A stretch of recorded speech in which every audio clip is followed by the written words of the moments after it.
ଭାରସାମ୍ୟ ହରାଇ ଗାଡୁଆଲରେ ପିଟିଲା ବାଇକ୍। ମା ମୃତ, ପୁଅ ଗୁରୁତର। କିଏ କେତେବେଳେ ଦୁନିଆ ଛାଡ଼ି ଚାଲିଯିବ କିଏ ବା ଜାଣିଛି। କାର୍ତ୍ତିକ ପୂର୍ଣ୍ଣିମା ସରିବା ପରେ ଆଜି ଛାଡ଼ ଖାଇ ଖୁସିରେ ଆସୁଥିଲେ ମା ପୁଅ ବାଇକ୍ରେ, ହେଲେ ଜାଣିନଥିଲେ ଯେ ଯମ ଜଣକୁ ନେଇଯିବ। ବୁଲାଣି ରାସ୍ତାରେ ଭାରସାମ୍ୟ ହରାଇ ସାଇଡ୍ ଗାଡୁଆଲରେ ପିଟି ହେଲା ବାଇକ୍।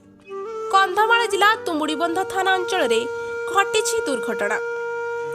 ସୂଚନା ଅନୁଯାୟୀ ଶ୍ରୀମତୀ ନିମନ୍ତିନୀ ଦଳ ବେହେରା ପେଶାରେ ଜଣେ ଶିକ୍ଷୟିତ୍ରୀ, ତାଙ୍କର ପୁଅ ଶାନ୍ତନୁ ପାତ୍ର ଉଭୟ ବାଇକ୍ ଯୋଗେ ତୁମୁଡ଼ିବନ୍ଧରୁ ନିଜ ସ୍କୁଲ ପାରିଗଡ଼ ଯାଉଥିବା ସମୟରେ ବୁଲାଣି ରାସ୍ତାରେ ଭାରସାମ୍ୟ ହରାଇ ଗାଡୁଆଲରେ ପିଟି ହେବା ଫଳରେ ନିମନ୍ତିନୀ ଦଳ ବେହେରା ଘଟଣାସ୍ଥଳରେ ମୃତ ହୋଇଥିଲେ ଓ ପୁଅ ଶାନ୍ତନୁ ପାତ୍ର ଗୁରୁତର ଆହତ ହୋଇଥିଲେ।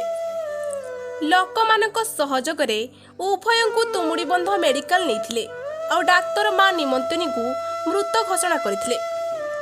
ଖବର ପାଇ ପରିବାର ବର୍ଗ ଓ ଆତ୍ମୀୟ ସ୍ୱଜନ ପହଞ୍ଚିବା ପରେ ଏକ ଶୋକାକୁଳ ପରିସ୍ଥିତି ସୃଷ୍ଟି ହୋଇଥିଲା। ଶାନ୍ତନୁ ପାତ୍ରକୁ ପ୍ରଥମେ ପ୍ରାଥମିକ ଚିକିତ୍ସା ପରେ ବାଲିଗୁଡ଼ା ଉପଖଣ୍ଡ ଚିକିତ୍ସାଳୟକୁ ରେଫର କରିଥିଲେ। ତୁମୁଡ଼ିବନ୍ଧ ପୋଲିସ ଘଟଣାସ୍ଥଳରେ ପହଞ୍ଚି ଏକ ମାମଲା ରୁଜୁ କରି ଶବ ବ୍ୟବଚ୍ଛେଦ ପାଇଁ ନିର୍ଦ୍ଦେଶ ଦେଇଥିବା ଜଣାପଡ଼ିଛି। କନ୍ଧମାଳ ଜିଲ୍ଲା ତୁମୁଡ଼ିବନ୍ଧରୁ ସନ୍ଦୀପ କୁମାର ନାୟକଙ୍କ ରିପୋର୍ଟ, ଓଡ଼ିଶା ଆଦର୍ଶ ଲାଇଭ୍।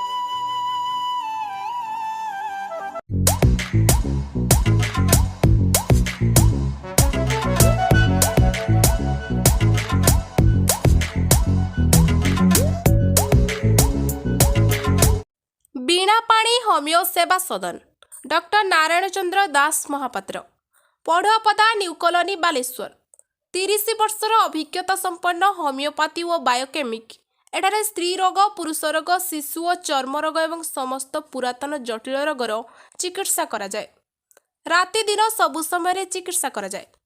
Mobile number 6370393860 9932515787। मो भक्तिर शक्ति, मो विश्वास शक्ति, मो सकाळर आरंभ, भक्त और भक्तिर मापकाठी, गुप्त गंगा अगरबत्ती प्रति घरर प्रिय अगरबत्ती।